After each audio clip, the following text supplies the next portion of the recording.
23장 4절. 에스겔서 23장 4절입니다.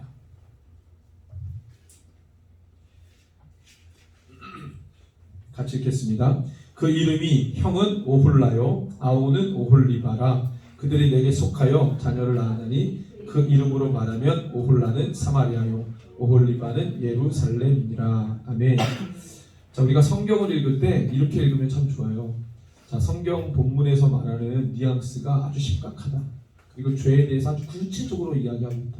그럼 우리도 감정을 실어서 그 본문이 진지하면 우리의 마음도 진지해져야 되겠죠. 그 본문이 죄에 대해서 낱낱이 파헤치면 우리도 그렇게 묵상을 해야 될 거예요. 근데 그 본문이 막 기뻐해, 막 환호하고 찬양해. 그럼 우리 마음도 어때야 되겠어요? 당연히 그렇게 반응하는 것이죠. 하나님의 말씀이 무엇을 이야기하느냐에 따라서 우리도 그렇게 볼 필요가 있어요. 23장은 죄에 대해서 낱낱이 드러냅니다. 아마도 성경 어디를 봐도요, 이렇게 낱낱이 이 죄에 대해서, 특별히 이스라엘과 북이스라엘과 남유다의 죄에 대해서 이렇게 낱낱이 속속들이 드러내는 본문이 있을까 싶을 정도로 아주 강력하게 죄에 대해서 다 들춰내세요. 어느 정도의 죄가 이 나의 백성을 망쳐놨는지, 어느 정도 수위의 죄가 우리 백성을, 나의 백성을 이렇게 더럽혔는지, 이 죄의 심각성. 여러분들, 우리가 왜 이렇게 삶 가운데 어렵습니까? 결국에는 죄예요, 죄. 이 죄가 우리를 죽이는 거예요. 죄가 나를 삼켰어요. 죄가 시시때때로 나를 올무로 씌워가지고 그 죄에서 헤어나지 못한 나를 장악하는 거예요. 이 죄가 나를 어렵게 하는 거예요. 나의 심령과 마음을 더럽히고 주님을 향한 마음을 다 빼앗아가고 나의 옛 모습에 아직 묶여있게 만들고 그 상처에 묶여있게 만들고, 이게 바로 죄의 기능이잖아요.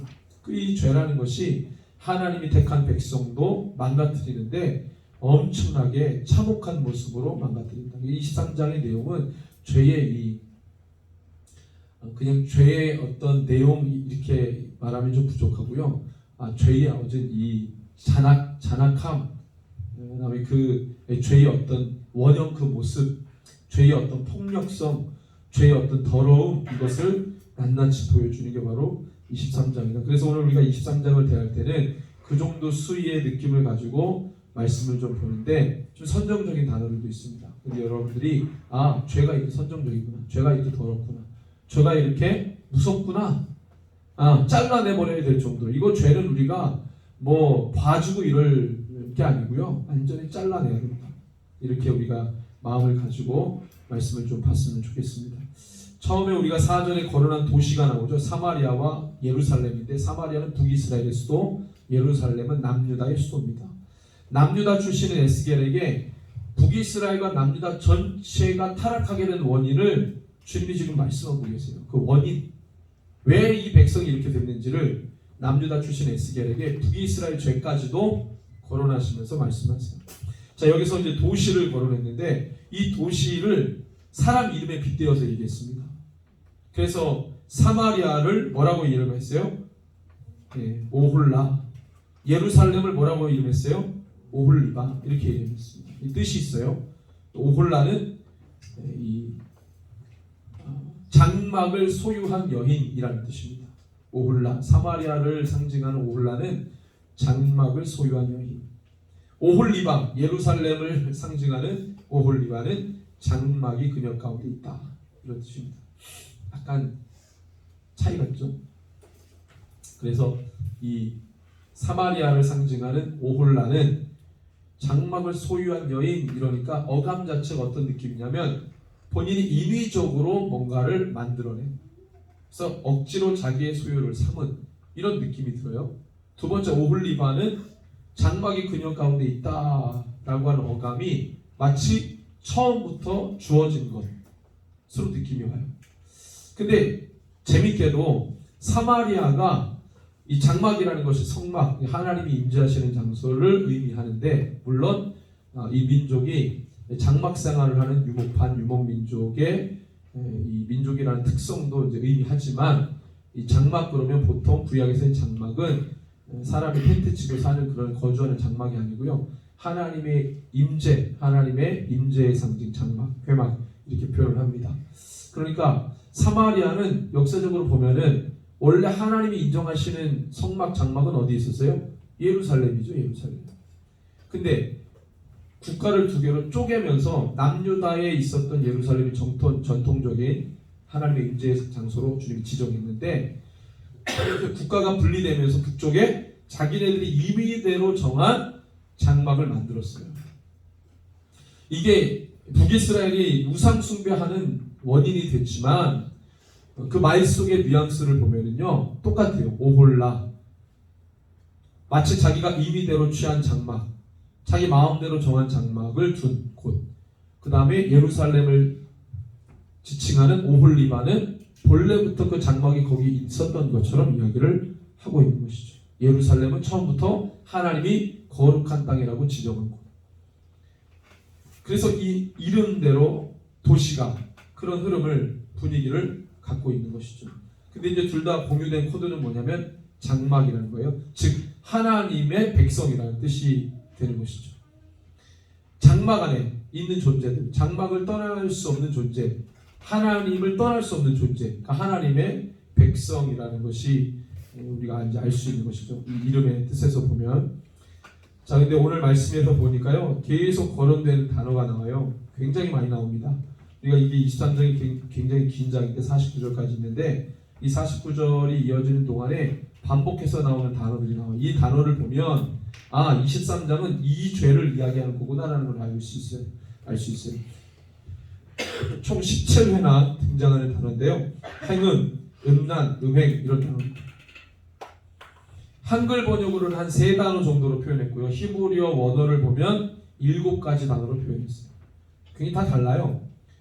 똑같이 표현한 단어도 있고 서로 다른, 한글 번역은 동일하게 썼지만 히브리어 단어가 다른 이런 경우들도 있고, 그래서 여러 가지 단어들이 나오는데 딱 3가지 단어가 원 단어고 거기서 파생된 단어들이어서 원 단어가 뭐냐?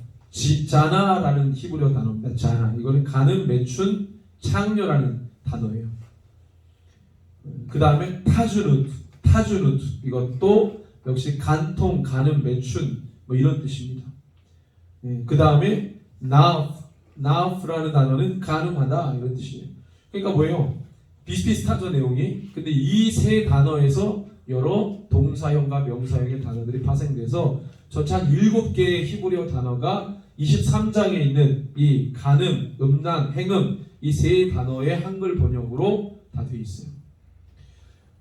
공통적인 건 뭐냐면 이 가늠, 개인적 가늠, 이 가늠이라는 단어가 많이 나오는데 행음, 음행 똑같은 말인데 이 개인적 가늠이 확장되기 시작하는데 개인적인 육체적 가늠입니다. 마음적 가늠이 될 수도 있고 이 가늠이 사회적, 종교적 가늠으로 확장돼요.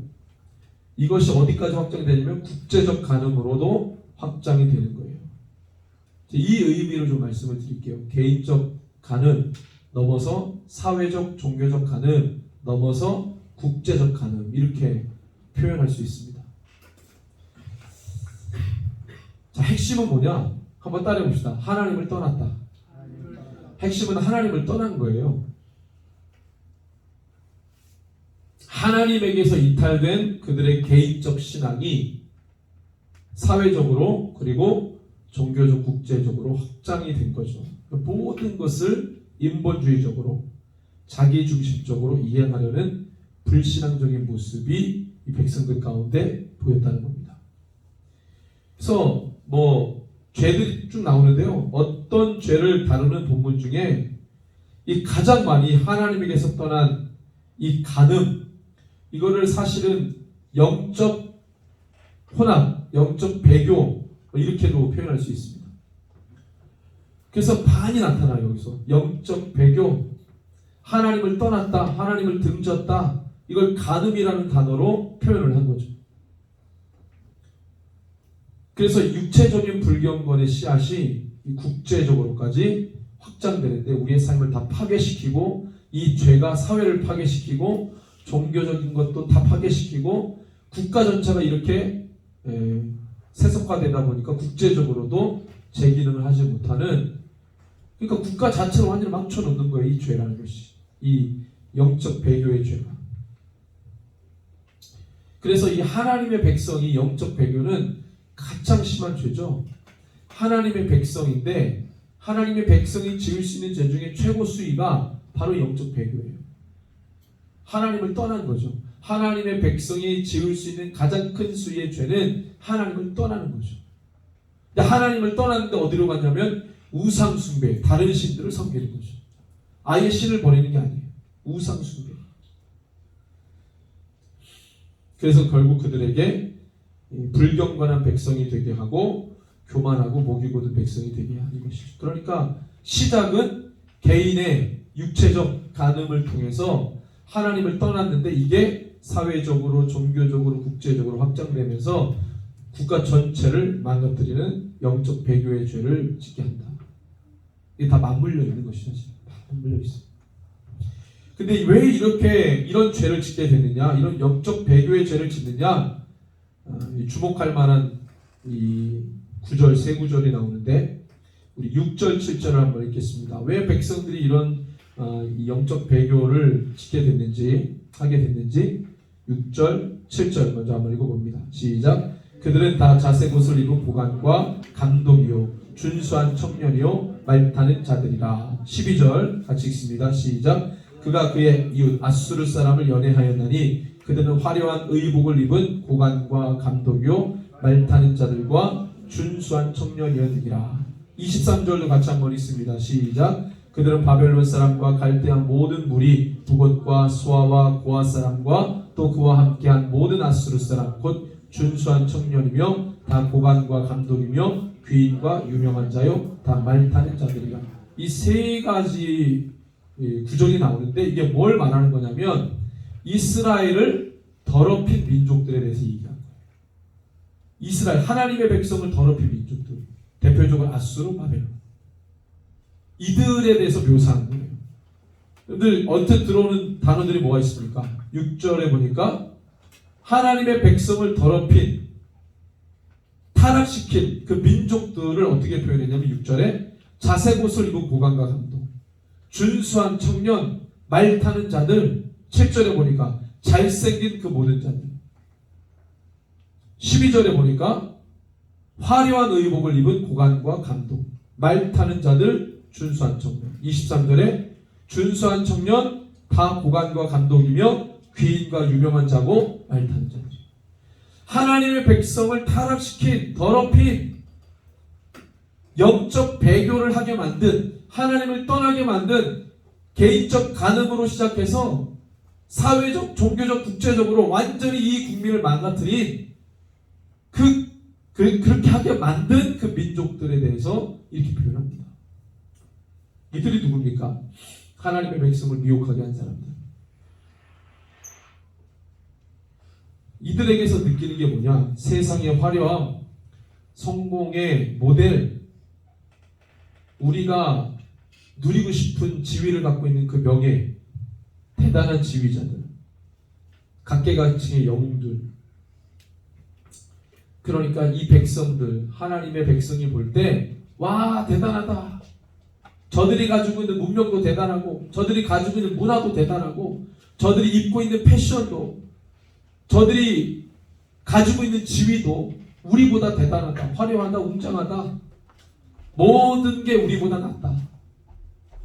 와, 저렇게 살고 싶다. 저들이 입고 있는 옷도 한번 입어보고 싶다. 그들을 흠모하는 거죠. 그들의 모든 분위기와 유행과 문화와 문명을 흠모하는 거예요. 대단하잖아요.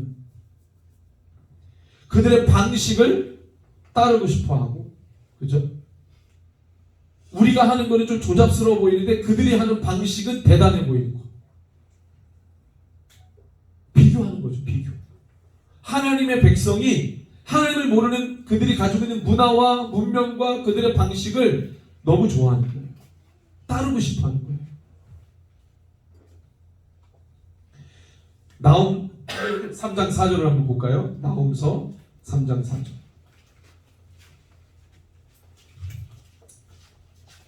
나훔 3장 4절. 구약성경 1300쪽이에요. 나훔서 3장 4절.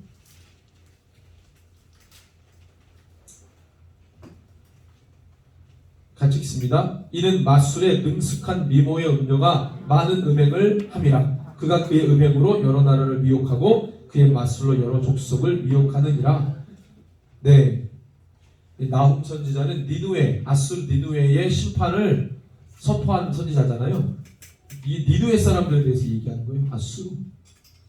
뭐라고 말합니까? 그들은 마술에 능숙한 미모의 음녀가 많은, 모든 민족을 미혹하는, 꿰는, 유혹하는 그런 민족이라는 거죠. 그래서 얘네 때문에 많은 민족이 무너졌다는 거예요. 미혹받았다는 거예요. 여러 족속을 미혹했다고 했어요. 여기서 마술은 뭡니까? 트릭이에요. 아닙니다. 트릭. 그런 거 아니에요. 하나님의 백성들의 마음과 생각을 빼앗고 도둑질하며 사로잡는 모든 것들이에요. 주님의 백성을 유혹하는 것들이죠. 충분히 그들은 자기네들이 가지고 있는 문명으로 많은 군소 민족들을 유혹하는 거예요. 와, 우리 봐라, 대단하지 않나? 우리의 문명이 대단한 건 우리가 믿는 신이 대단해서다. 너희는 뭐냐? 너희는 아무것도 없잖냐? 너희 신의 이름이 뭐냐? 여호와다. 여호와 뭐냐? 우리 신보다 잘났냐? 우리 신보다 잘났다면 니네들이 그렇게 살면 안 되지 라고 이야기하는 거죠. 아수르보다 대단한 신이라면 아수르보다 대단한 문명을 만들어놔야죠. 그죠? 아수르 사람이 볼 때 이스라엘 아무것도 아닌 것처럼 북이스라엘이 아수르에 의해서 무너지잖아요. 남유다를 멸망시키려고 했어요. 그 아수르의 사네립이 공격해 올 때 남유다 히스기야 왕이 그래도 기도하는 왕이 있었기 때문에 남유다는 버틴 거죠. 그나마 히스기야 왕 때 북이스라엘이 멸망당하잖아요. 이 히스기야는 북이스라엘 멸망을 눈으로 본 사람이에요. 어떻게 무너졌는지.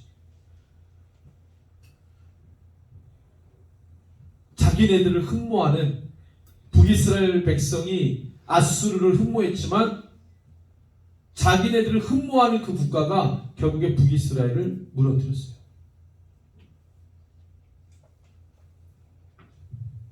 그 하나님의 백성들의 모든 마음을 다 사로잡아가요. 빼앗아가요.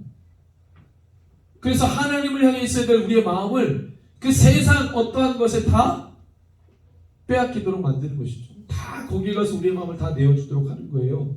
그게 마술입니다. 그게 마술. 그래서 하나님의 백성이라 할지라도 자신들보다 더 화려하고 더 웅장하고 발달된 문명을 소유한 애굽이든지 아수르든지 바벨론이든지 그 엄청난 초강대국들 보니까 와, 대단하다. 우리도 저렇게 살고 싶어. 저렇게 따르고 싶어. 이런 마음들이 생기게 되는 것이죠. 이제 이렇게 한번 생각해 볼 수 있습니다. 이제는 백신 패스 뭐 이런 건데 이거를 별로 그 목사 오늘 대화한 목사 저랑 대화한 그 목사님도 이런 코로나 전국과 백신에 대해서 위기감이 없으세요. 그러니까 제가 들으면서 좀 답답한 거죠. 사모님은 되게 이제 이런 정보들을 접하시면서 자꾸 남편한테 옆에서 이야기하시는데 목사님은 그냥 늘 쳐내시는 거예요. 근데 너무 위기감이 없으세요. 백신 패스 이게 나중에 어떻게 되겠어요? 차별을 자꾸 조장하는데 차별을 백신 패스가 가동돼 가지고 이걸 모든 곳에 다 적용시킨다. 차별을 조장하는 거죠. 혜택, 온갖 혜택을 다 주겠다는 거. 이거 안 하면 뭐예요? 혜택 안 주겠다는 거예요.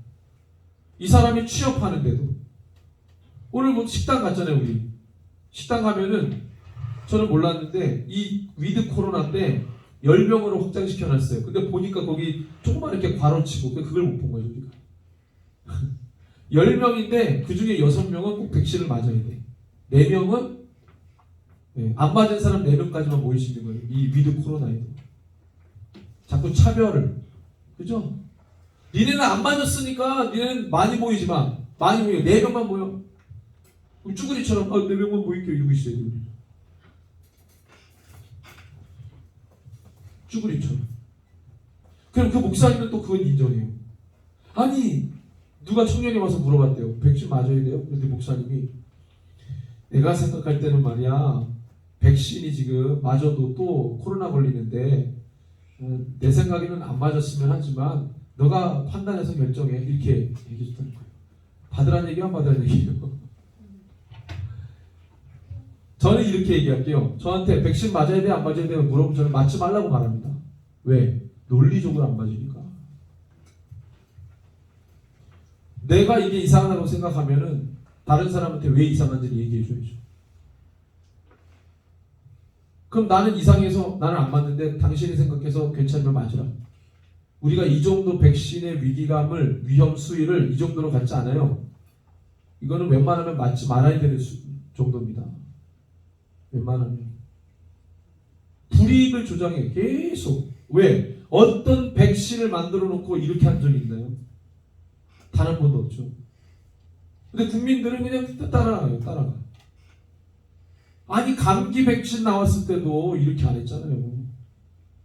그리고 초등학교 들어갈 때 뭐 어린이집 들어갈 때 안 맞으면 못 하는데 안 맞았다고 해서 입학 못 하고 이런 건 아니에요. 어떻게 싸바싸바 하면 또 들어가. 그리고 애들이 들어가서 저희 아이들도 막 안 맞고 그랬는데 뭐 시간도 없고 뭐 이것저것 해서 못 맞고 나중에 막 뭐예요 소급해서 막 맞고 우리 선교사님 자녀도 와가지고 막 한 번에 막 엄청 맞았잖아요. 몰아서 맞고 몰아서 맞았다고 누가 뭐라고 하나 뭐 왜 제때 안 맞췄어요? 뭐 누가 뭐라고 합니까? 그거 가지고 차별을 준 적도 없고 이렇게 막 시대가 이렇게 가버리고 세상이 이렇게 가버리고 차별을 조장하고 이것뿐만이 아니에요. 그러니까 이제 제대로 예수 믿으려면 이제는 진짜 깨어 있어야 돼요. 깨어 있어요. 이게 정말 깨어 있어야 된다는 말이 아니고요. 정말 이걸 말씀에 빗대어서 지금 돌아가는 상황이 이게 뭘 의도하는 건지 결국에는 믿는 자들이 뭐 생각해서 안 맞는 사람이 더 많을 텐데 그럼 그 사람들 다 차별받고 불이익당할 거 아니에요. 마지막 때 만약에 우리가 어떤 그리스도인이 세상에 발달된 문명과 이 길을 너무 좋아해가지고 그리스도인인데 국가가 하라는 대로 이거 뭐 백신 뭐 우리가 뭐 의심할 필요 있어 이거 맞으라면 맞는 거고 또 걸리면 또 걸렸네 그리고 또 맞으면 또 맞고 이러면 되는 거지. 너무 과신해요. 그 전문가들이 맞으라고 하면 다 뭐 이론이 있어서 맞으라고 하는 거지 뭐 나쁜 걸 맞으라고 하겠어? 이렇게 믿으면서 맞아요. 안 맞는 믿음은 없고 맞아도 된다는 믿음은 있습니다. 뭐예요? 세상 문명을 의지하는 거죠. 신뢰하는 거죠. 우리는 그게 신뢰할 만한 거냐라고 묻는 거고 그분들은 신뢰할 만하다고 맞는 거죠. 우리의 마음이 다 그렇게 어떻게 해요? 그렇게 빼앗기는 거예요. 이게 문제가 있다. 문제의식을 갖지 않아요. 문제의식을 갖지 않아요. 이렇게 하라고 이렇게 하고 저렇게 하고 저렇게 하고. 그러니까 이 하나님의 백성이 하나님의 말씀을 받아서 이게 맞는지 안 맞는지를 분별하고 행동해야 되는데 그런 게 없어지는 거예요. 그냥 우리보다 발달된 문명을 갖고 있는 제국이 하니까 우리 다 그렇게 그 방식을 따라가고 좋아하고 그 방식을 따라가고 그 마음을 다 뺏긴 거죠. 하나님의 방식대로 살지 않고 세상 방식대로 따라 사는 게 너무 편한 거예요.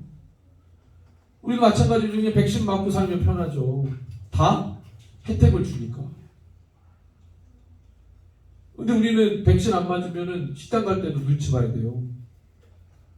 그래서 백신 맞았습니까? 그래, 맞았나? 안 맞았나?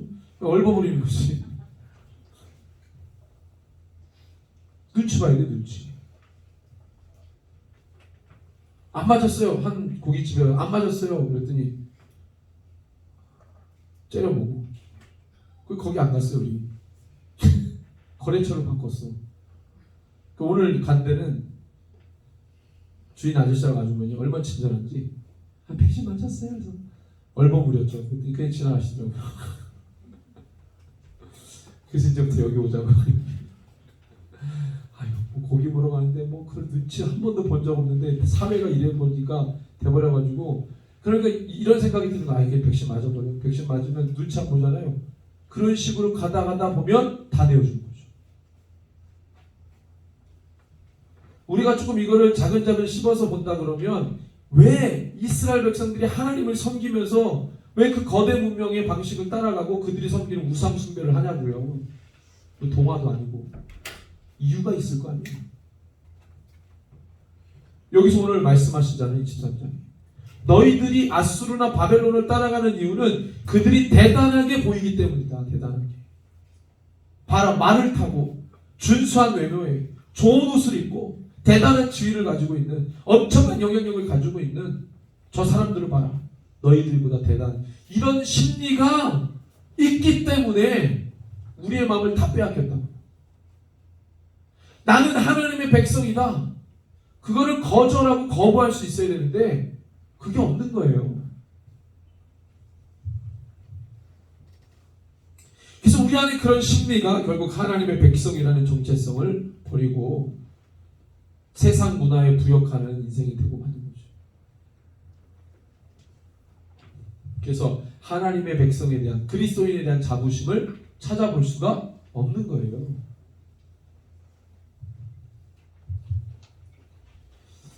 오늘 우리 친구들과 그런 이야기를 좀 나눴습니다. 근데 청소년 하면 가장 많이 거론되는 두 인물이 있습니다. 누굴까요? 우리 친구들은 우리 얘기했으니까 얘기했지만 여기 계신 분들, 청소년 그러면 성경에서 이 두 인물이 꼭 거론이 돼요. 1, 2위야. 1위가 누굽니까? 네? 1위 다니엘, 2위 요셉. 꼭 이 둘을 거론해요. 공통점이 있어요. 다니엘하고 요셉 공통점 두 가지죠. 첫 번째는, 대답 좀 해주세요. 총리죠. 다니엘도 총리했고 요셉도 총리했죠. 두 번째 공통점, 총리 어떻게 됐나요? 둘 다 꿈에 속했죠. 다니엘도 왜요? 요셉도. 물론 다니엘은 꿈을 해석해서 총리 된 거죠. 보세요. 왜 청소년하고 꼭 이 둘이 거론됩니까? 그 이유를 아세요? 왜 꼭 다니엘 그러면, 청소년 그러면 다니엘하고 요셉을 얘기할까요? 총리 됐다 이거예요. 총리. 그러면 다니엘하고 요셉이 어떻게 총리 됐나요? 방금 얘기했잖아요. 꿈에 속해서. 다니엘하고 요셉이 총리 되기 위해서 공부 열심히 했나요? 수학 잘해서 총리 됐나요? 국어 잘해서 총리 됐나요? 아니에요. 꿈 해석 잘해서 총리 됐어요. 여러분 어떻게 하면 꿈 해석 잘할 수 있을까요? 네? 잠을 많이 자면 되나요? 주여, 하나님과 친밀하면 되지 않겠어요? 여러분들 청소년들 어떻게 키우고 싶으세요? 예. 내 마음의 소리는 성공해야죠. 주님과 친밀한 청소년이 되어야 되지 않겠어요? 그게 안 되는 거죠. 부모 욕심 중에 절반 이상이 자녀에 대한 성공인데, 그걸 못 버리면 인생 망치는 겁니다. 자녀 인생. 부모의 욕심을 못 버리면 자녀 인생을 망치는 겁니다. 제가 물러설 수 없는 자녀 교육 중에 가장 중요한 건 예수님 만나야 된다. 근데 우리는, 제가 거의 못 봤어요. 크리스찬 부모가 자녀 키우면서 예수님 만나는 게 가장 중요합니다라고 말은 많이 들어봤는데 실제로 그렇게 자녀를 키우는 부모는 거의 못 봤어요. 정말 예수님 만나는 게 중요합니다. 왜? 그분들이 하는 모습을 보면 보여요. 저렇게 하니까 애들이 예수님 못 만나요. 그래서 막 뭐라고 하죠. 우리 안에 욕심이 자녀들을 죽이는 거예요. 그럼 그게 무슨 욕심이에요? 똑같은 건 이스라엘 백성들이 거대 제국을 보면서 따라가고 싶은 마음. 와, 우리도 아이들을 저렇게 키워야 돼. 저렇게. 요셉과 다니엘은 하나님을 경외하는 아이들이었죠. 그래서 요셉 그러면 어느 사건이 중요하다고 그랬어요? 보디발의 아내가 유혹할 때 어떻게 했어요? 내가 어떻게 대체하리요? 그리고 나와버렸잖아요. 이 한 가지 사건. 다니엘은요. 다니엘은 이것 때문에 하나님이 그를 쓰십니다. 1장에 나오죠? 그 유명한 구절. 뭐예요? 뜻을 정하여. 바벨론의 모든 걸 거부하죠. 그래서 저는 다니엘 요셉을 청소년 사역할 때 많이 거론하는 걸 별로 안 좋아했어요. 왜? 그거를 거론하는 사람들의 심리를 알기 때문에 뒤에 총리가 중요해요. 총리. 그래서 성경에 보면 총리된 사람이 누가 있습니까? 거대 제국의 총리된 사람, 애굽 제국의 총리, 바벨 제국의 총리, 요셉, 다니엘 빼고 누가 총리 됐어요? 성경에 없어요. 에스더 왕비, 힘이 없는 왕비입니다. 그 왕비는. 그 왕비 빼고 거의 힘이 없으니까. 국가를 치리하고 문제가 있을 때 그거를 솔루션했던 총리는 딱 둘이에요. 요셉과 다니엘. 총리 됐다 이거예요. 총리. 그걸 따라가는 거죠. 따라가고 싶어. 총리. 우리 애들도 이렇게 키워서 신앙교육, 바벨, 다니엘 신앙, 요셉 신앙식 키우면 총리 되겠지. 망치는 거죠. 결국에 그게 뭐예요? 음란이에요. 음란. 따라합시다. 음란. 그래서 음란하다는 거예요. 왜? 겉은 아닌 척하면 속으로 이게 음란하다. 가증스럽다. 그래서 하나님, 예수님이 종교 지도자들에게 뭐라 그랬어요? 음란하다 그랬죠? 천기는 불변할 줄 알면서 하늘에서 오는 표적을 모른다고. 음란하다. 음란하다. 우리 안에 있는 교묘한 심리, 우리가 도대체 뭘 원하는가 주님께. 그래서 우리가 좀 생각해 봐야 된다는 것이죠. 그래서 제가 친구들한테 이 인물을 한 명 소개시켜 줬습니다. 우리 여러분들 요시아 왕 아시죠? 요시아 왕. 그렇죠? 제가 오늘 요시아 왕을 간략하게 소개해 드리겠습니다. 역대하 34장에 보면은 요시아가 나옵니다. 한번 보시죠. 역대하 34장. 우리 안에 있는 음란을 깨려면, 영적 배교 이걸 깨려면 어떻게 해야 되는지 요시아를 통해 좀 나누고 싶어요. 요시아를 소개해드리면, 요시아는 남유다가 멸망하기 직전에 4명의 왕 전에 있었던 왕인데, 명실상부, 사실 전통적으로 보면 이게 마지막 왕이라고 보면 됩니다. 요시아. 그 나머지 떨거지 4명은 그 허수아비니까요. 요시아 왕. 근데 이 요시아가 유일하게 유월절을 완벽하게 회복한 왕이에요. 다윗과 솔로몬도 못했던 일을 요시아가 합니다. 자, 요시아는 8세 때 왕이 됐어요. 34장 1절에 보면 왕이 된 나이가 8세예요. 어린이 세대죠. 어린이 세대. 어린이 세대 때 왕이 됐습니다. 그리고 31년을 통치하는데요. 그가 하나님을 부르기 시작할 때가 몇 살이었냐면 16세예요. 청소년 세대. 그게 3절에 나옵니다. 아직도 어렸을 때 8살에 왕이 됐는데 아직도 어렸던 16세 때부터 비로소 하나님을 찾았다 이렇게 있어요. 이 말은 제사를 드리기 시작했다 이렇게 성서 해석자들은 얘기합니다. 다시 말하면 하나님을 이때 만난 거예요. 요시아가 어린이 세대 때 왕이 돼서 청소년기 때 누굴 만났어요? 하나님을 만난 거예요. 그래서 그때야 비로소 하나님을 부르기 시작했다.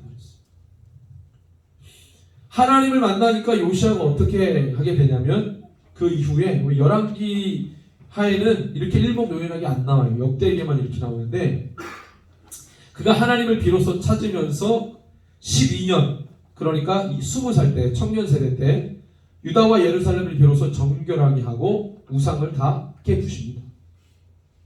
다 깨부셔요. 하나님을 만나면 뭘 없애요? 우상을 깨부셔요. 아멘. 하나님을 만나야 내 안에서 음란이 떠나갑니다. 영적 배교가 끊어져요. 하나님을 못 만나면 나도 모르는 우상을 자꾸 만듭니다. 끊임없이 만들어요. 끊임없이. 여러분들 자녀들을 망치는 첫 번째 원인이 제가 어린이 관련된 이 프로그램을 보면서 깜짝 놀랍니다. 어린이들을 망치는, 자녀를 망치는 첫 번째 원인이 뭔지 아세요? 네? 요즘에 뭐 애들 이것도 많이 나오는데 1위가 뭘까요? 스마트폰이 아니에요. 부모입니다. 부모. 제가 깜짝 놀랐어요. 그 어린이 이거 뭐죠? 그분도 그 크리스찬이신데 집사님인데 되게 유명한 분이 있어요. 오은영인가? 오영은 아시죠? 네, 그 집사님이시더라고요. 엄청난 크리스찬. 그분이 아이들 이렇게 회복시키는 거죠. 이거 솔루션 하시는데 거의 대부분 부모님들이 혼나고 있어요. 애가 막 문제가 있어. 그분한테 데려왔어. 그 애를 안 혼내고 거의 80%를 부모님을 혼내요. 얘가 왜 이렇게 됐죠? 원래 애가 너무 부산스럽고 막 얘기하는데 그분은 애를 안 보고 엄마를 봐. 부모를 봐요. 제가 그거 깜짝 놀랐어요.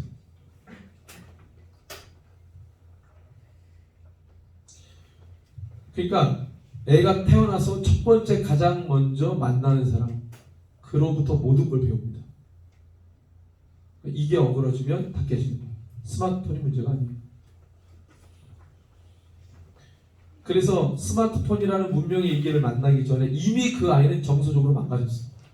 온갖 마음의 우상 숭배가 그 애를 점령하고 있어요.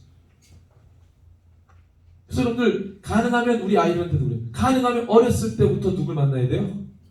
예수님 만나야 돼요. 누굴 통해? 예수님을 만난 부모를 통해 예수님 만나도록 해야죠. 아멘. 그럼 부모님이 첫 번째 예수님의 제자가 되어야 됩니다. 맞습니까? 예수님의 제자가 제자를 만드는 거예요. 그 부모가 예수님의 제자가 안 되면 그 아이는 절대 예수 제자 못 됩니다. 요시아가 8살 때 왕이 돼서 16세 때 하나님 만나고 그때부터 20살 때부터 우상을 깨부시기 시작하는데 어마어마하게 깨부시는데요. 남유다 우상만 깨부시는 게 아니라 북이스라엘까지 올라가서 깨부셔요. 자기의 국경을 넘어서 이미 아수르 영토인 그 땅까지 올라가가지고 위험을 무릅쓰고 거기에 있는 우상을 다 깨부셔. 왜? 여기까지가 하나님이 우리에게 주신 영토라는 거예요. 담대하잖아요. 근데 아수르가 개입을 안 해요. 물론 이때는 이제 바벨론이 막 부상하고 있었기 때문에. 그 다음에 뭐 합니까? 그렇게 하다 보니까 8절부터 보면은요, 왕이 있은 지 18회, 18년이 지났습니다. 몇 살이 됐어요? 26이죠? 예, 20살 때 청년기 때 우상을 다 깨부시고 26살 때 그가 뭐 하냐면 여호와의 전을 수리합니다. 여호와의 전을 수리할 마음이 생겨요. 하나님을 만나니까 내 안에 있는 우상을 깨부셔요.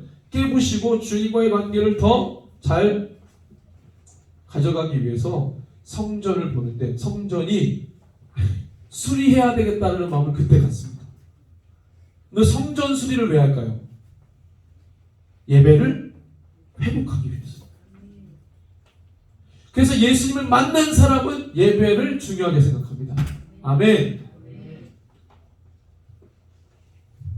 그래서 예배를 회복하기 위해서 하는데 이때 성전을 회복하면서 절기가 회복되는 거예요. 무슨 절기? 예수님의 십자가를 예표하는 유월절을 완벽하게 회복합니다. 그 전이었던 히스기야는 완벽하게 회복을 못했어요. 회복을 했지만 완벽하지 못했어요. 근데 요시야가 말씀대로 회복해요. 근데 이 성전을 고치다가 뭘 발견하냐면 말씀을 발견하죠. 말씀을 발견하고 그걸 보면서 뒤집어집니다. 자기가 엄청난 죄인이었고 우리 민족이 엄청난 죄를 저질렀다는 것을 깨닫게 되면서 엄청난 회개를 하는데요. 성전 지으려면, 성전을 회복하려면, 성전을 보수하려면 무슨 돈으로 보수하냐? 성전세로 보수를 해요. 근데 제사장들은 얼마나 일을 안 했냐면 성전세가 없는 거예요. 그래서 왕이 성전세를 잘 거두라고 명령하면서 그 성전세가 잘 거치니까 그걸로 보수를 합니다. 보수된 성전에서 유월절 절기를 지켜 예배가 회복됩니다. 아멘. 저는 그래서 어린이 세대 때 왕이 돼서 청소년 세대 때 하나님 만나고 청년 세대 때 모든 우상을 깨뜨리면서 하나님의 성전을 세워나가는 이 요시야의 왕을 볼 때 요시야를 통해 모든 세대의 모델을 할 수 있다. 그러면 하나님을 만나야 우상을 제거할 수 있습니다. 이스라엘이 하나님을 떠나니까 당연히 그 마음에 우상이 들어오겠죠. 마지막 때 누가 배교하지 않겠어요? 누가? 마지막 때 모든 교회가 이 배교를 하느냐 마느냐의 기로에 서 있을 텐데 배교는 하루 한 날씩 배교가 되지 않아요. 그 마음을 계속 가룟유다처럼 끊임없이 하나님과 예수님과 다른 생각을 품다가 예수님 팔아버리는 거예요. 배교는 그런 겁니다. 계시록에 나오잖아요. 계시록에. 짐승의 표를 받는 사람이 누가 받아요? 우상 숭배하는 자들, 평소에 내 마음을 세상에 넘겨준 자들, 그들이 이걸 받는다는 거예요. 그렇게 해서 이걸 받은 사람은 이거를 무슨 애들 장난 같은 질문하더라고요. 이걸 받다가 떼면 되지 않겠어요? 이런 얘기를 하더라고요. 이게 스티커냐? 이거 붙였다 뗐다 하게? 목사님들 중에서 이 짐승의 표 그렇게 설교하시는 분도 있어요. 정말 연구 안 하는 거지. 그게 아니고 그 앞에 경배라는 게 있잖아요. 마음을 다 내줬다고요. 그게 세상이 우리 마음을 다 내줬다고. 세상의 방식을 좋아하고 그리스도인인데 그리스도인이면 성경에서 말하는 성경 방식이 있을 거 아니에요. 삶의 스타일이 있고 그거를 거부하고 마음을 다 내줬다고. 이미 음란한 상태예요. 이미 하나님을 떠났다고. 배교했다고. 겉모습만 그리스도인이라고. 저는 여기 우리 모든 세대가 다 있습니다. 여기 키즈부터 모든 세대 다 있어요. 할렐루야. 이 예배가 얼마나 기쁜 예배인지 몰라요. 게다가 오늘 새 영혼도 왔습니다. 할렐루야. 예. 또 청년이 왔는데 우리 주호 형제가 그랬어요. 목사님 몇 살이세요? 그래서 제가 몇 살같이 보이냐고 기대감을 가지고 물어봤어요. 30 몇 살 이렇게 얘기하시고 48 정도. 제가 띠리 괜히 물어봤다. 네. 상관없어요. 새 가족이니까. 헌 가족이었으면 내가 뭐라고 하려고 그랬는데 기백성도가 그랬으면 내가 뭐라고 하겠지. 주호 형제 처음 와가지고 48에도 마음이 하나도 안 상했어요. 그 대답도 얼마나 기쁜지 물어봤다는 거예요. 몇 살이냐고. 48이어도 난 아직 44입니다. 하나님이 얼마나 이 모든 세대가 모인 이 자리를 기뻐하겠어요.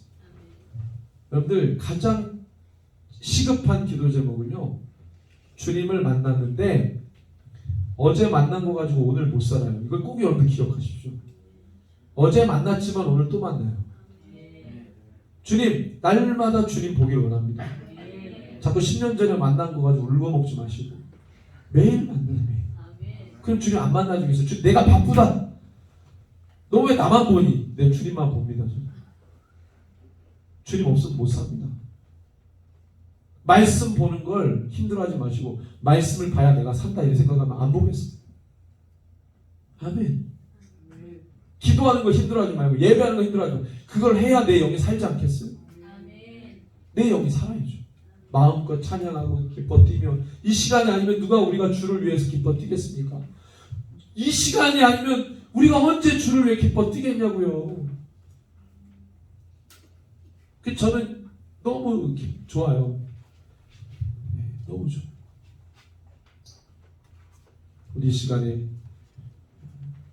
주님 예배에 우리와 함께 하신 주님, 우리 오늘 예배는 새로 우리 주호 형제가 왔지만 만난 거 우리가 이틀 전에 만났는데 오늘 예배에 처음 나왔어요. 몇 년 전에 신앙생활 하다가 교회가 멀리 이사가는 바람에 또 코로나도 오고 그래서 제가 아는 교회 다녔더라고요. 멀리 이사가서 서충주로 이사가가지고 거기까지 못 가니까.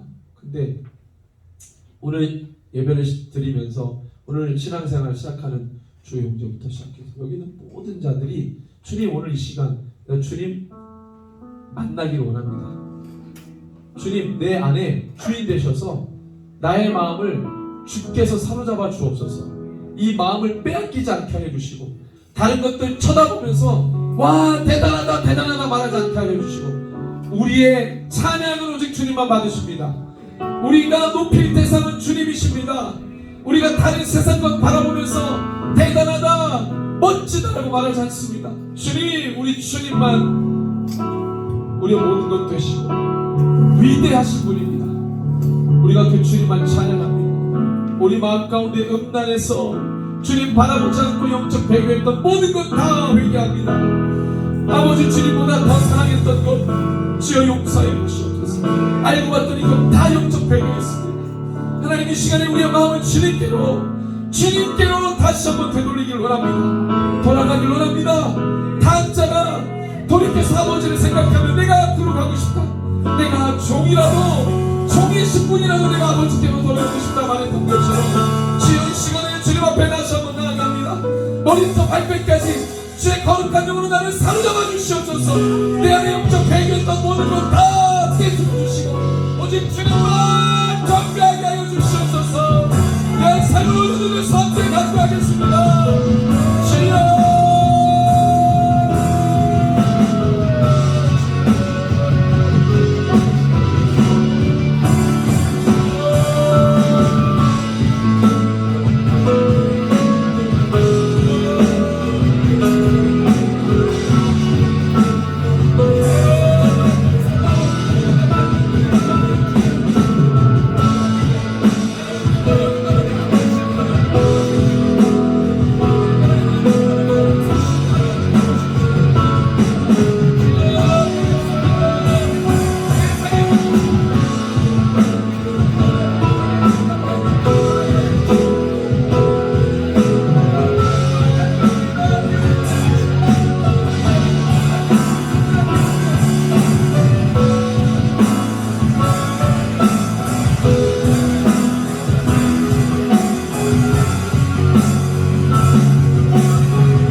자리에서 일어나셔서 우리 사생결단하는 마음으로 이 시간에 함께 간구하겠습니다. 이 시간이 아니면 다시는 이 시간 돌아오지 않습니다.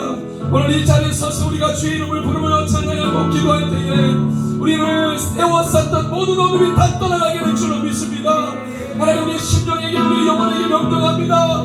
나사는 예수 그리스도 이름으로 명령할 때 나를 붙잡고 있었던 모든 악한 것들 다 깨어낼지어다. 그것이 무엇이든지 간에, 그것이 어떠하든지 간에, 나의 마음을 사로잡았던 모든 것, 나의 마음을 어둡게 했던 모든 것, 나에게 근심 걱정 염려를 줬던 모든 것, 주여 다 깨어지게 하여 주시옵소서. 세상을 흠모했던 모든 것, 세상으로부터 안전함을 취했던 모든 것 다 깨어들지어다. 오직 나는 예수 그리스도로 인하여 기뻐하게 하시옵소서. 오직 나는 주님으로 인하여 잠들게 하여 주시고 안전되게 하여 주시옵소서. 우리 한번 주의 이름으로 간구하겠습니다.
주님은 우리를 성전이라 말씀하셨습니다. 주의 영이 우리 가운데 거하십니다.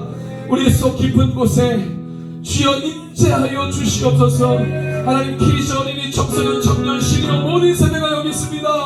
하나님, 그들의 마음 가운데 좌정하여 주시옵소서. 깊은 곳에 지성소로 좌정하여 주시옵소서.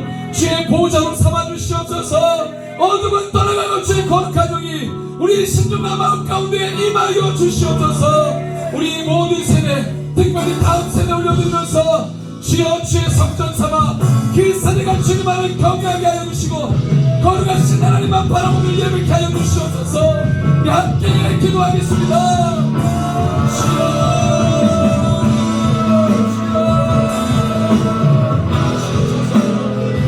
임하시옵소서. 주의 거룩한 번호를 삼으시옵소서. 주여 우리 찬양하는 신비가 마음 가운데 주여 지성스러운 마시옵소서. 우리가 불안한 것, 우리가 잃어버렸다.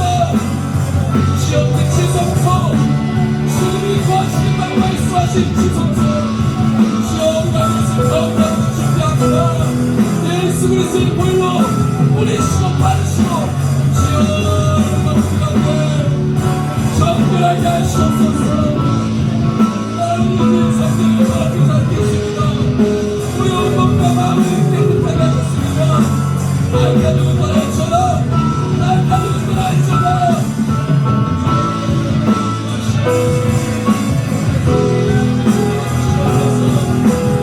우리의 신비가 바로 밑에는 모든 가지고 떠나있잖아.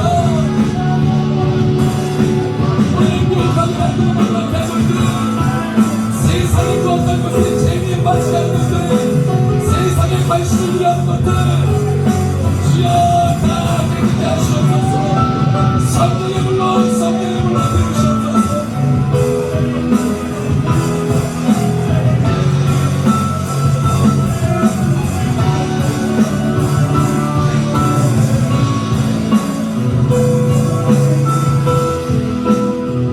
여러분들 두 손을 머리에다 대십시오. 여러분들 두 손을 머리에다가 대십시오. 이 머리가 점령당하면 다 점령당하는 겁니다. 주님, 우리가 두 손을 들어 이 머리에 손을 얹었습니다. 주의 거룩한 능력의 손으로 이 시간 머리에 안수하여 주시옵소서. 주여, 더러운 것은 씻겨나가게 하여 주시고, 그것이 무엇이든지 간에 주님만 바라보지 못하게 하는 것들 다 씻겨내가게 하여 주시고, 우리의 심령과 마음을 미혹하게 만들고 어둡게 만드는 것들, 우리를 혼미하게 하는 모든 것들을 다 깨끗하게 하여 주시고 정결하게 하여 주시옵소서. 예수 그리스도의 보혈로 피 묻은 소들을 안수하여 주실 때에 그 보혈이 머리부터 발끝까지 내려갈 때에 더러운 것을 다 씻겨가게 될 줄로 믿습니다. 머리에 두 손을 얹은 채 우리 예수 그리스도의 이름 세 번 부르면서, 우리 주 이름 세 번 부르면서 우리 함께 영접 전쟁하며 간구하겠습니다. 주여, 주여, 주여.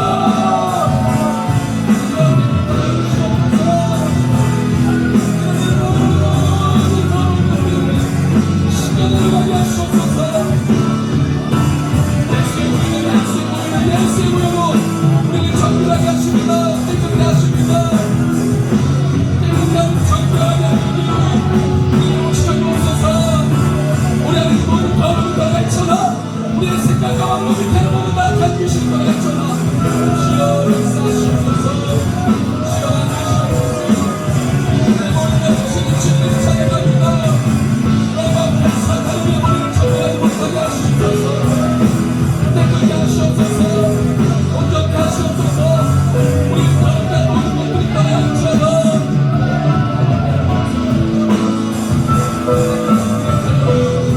주님의 자녀를 붙잡아주시옵소서. 우리의 자녀를 붙잡아주시옵소서.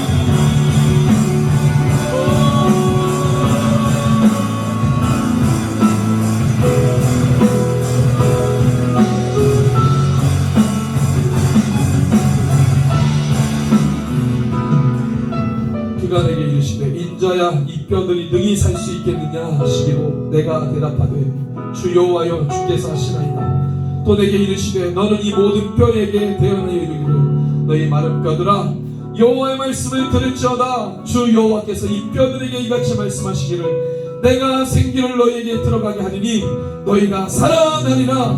너희 위에 힘줄을 두고 살을 입히고 가죽으로 덮고 너희 속에 생기를 넣으리니 너희가 살아나리라. 또 내가 여호와인 줄 너희가 알리라 하셨다 하라.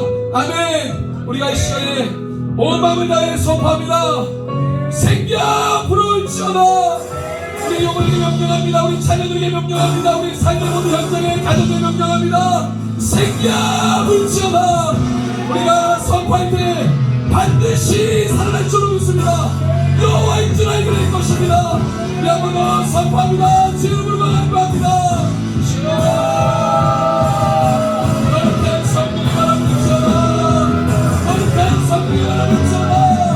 우리의 가족의 직장과 삶의 현장에 우리의 모든 자녀와 우리의 모든 가족과 우리의 모든 교회와 우리의 모든 지역과 하나님의 민족과 연합하여 생기야 불자라 살아나리라.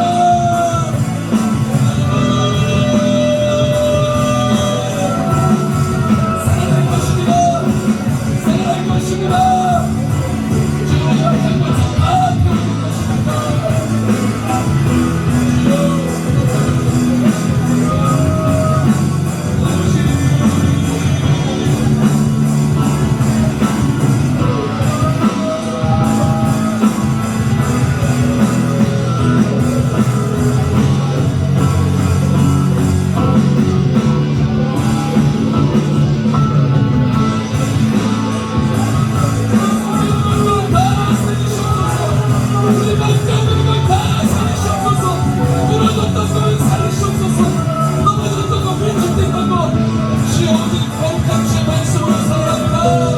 우리 어떤 행위로 살아나지 않습니다. 우리 어떤 의로 살아나지 않습니다.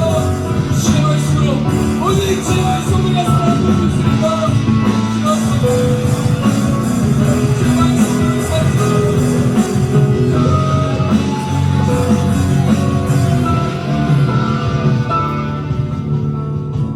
사도에게 이르시되 인자야 너는 생기를 향하여 대언하라. 생기에게 대언하여 이르기를 주 여호와께서 이같이 말씀하시기를 생기야 사방에서부터 와서 이 죽임을 당한 자에게 불어서 살아나게 하라 하셨다라. 이에 내가 그 명령대로 대언하였더니 생기가 그들에게 들어가매 그들이 곧 살아나서 일어나 지극히 큰 군대더라. 아멘. 주님 우리를 살리셔서 여호와의 군대를 일으키시는 줄로 믿습니다.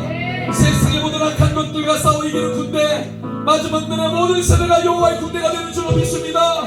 주의 말씀으로 서는 군대가 되게 하시옵소서. 우리가 땀으로 서는 군대가 아니라 오직 살아계신 주님의 말씀으로 서는 군대가 되게 하여 주시옵소서. 여기는 모든 세대가 여호와의 군대입니다. 하나님의 군대입니다. 반드시 승리하는 군대입니다. 우리의 모든 삶을 올려놓으면서 우리가 주의 군대로 살겠습니다. 모든 세상을 이기고 또 이기는 군대가 되겠습니다. 함께 주의 이름으로 감사합니다.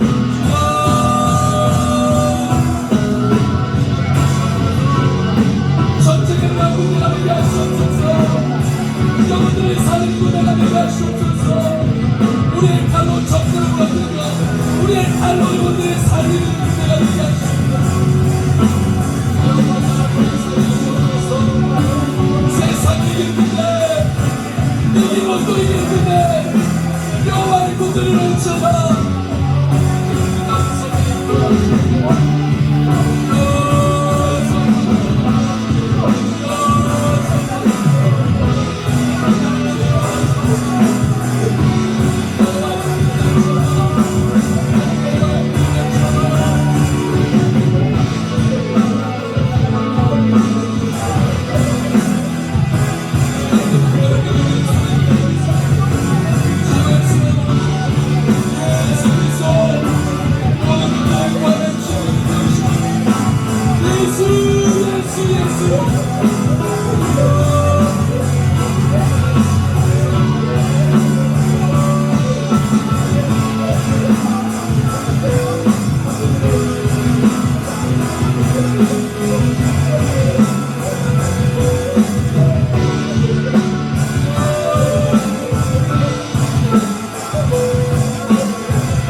우리 마지막 날에 예배 목숨 거는 세대가 되길 원합니다. 예배가 패하여지는 시대에 우리는 예배를 살리는 세대가 되길 원합니다. 모든 세대가 그렇게 준비되게 하여 주시옵소서. 모든 교회가 예배를 통해 살아나게 하여 주시고 예배를 통하여 교회가 세워지게 하여 주시며 예배를 통하여 주님 오실 길을 맞이하는 이 땅의 모든 교회와 세계교회가 되게 하여 주시옵소서. 모든 세대 예배자로 다 일어나게 하여 주시옵소서. 가정도 직장도 하나님 모든 영역이 주님의 예배자들로 다 채워지게 하여 주시옵소서. 우리 한번 주의를 부르고 간구하겠습니다. 주여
나는